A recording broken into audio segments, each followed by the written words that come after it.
Por el Valle de Aridane avanza la gigantesca colada principal de unos 500 metros de ancho, a la que desde anoche se unió la colada sur.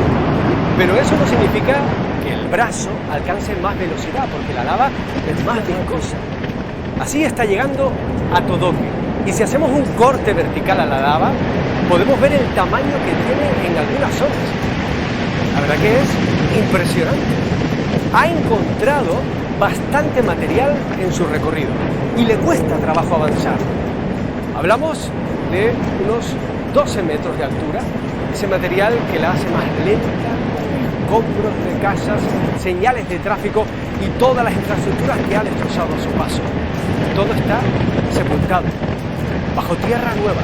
Sí, porque cuando todo esto que ahora está a 1000 grados se solidifique, se convertirá en un nuevo mal país.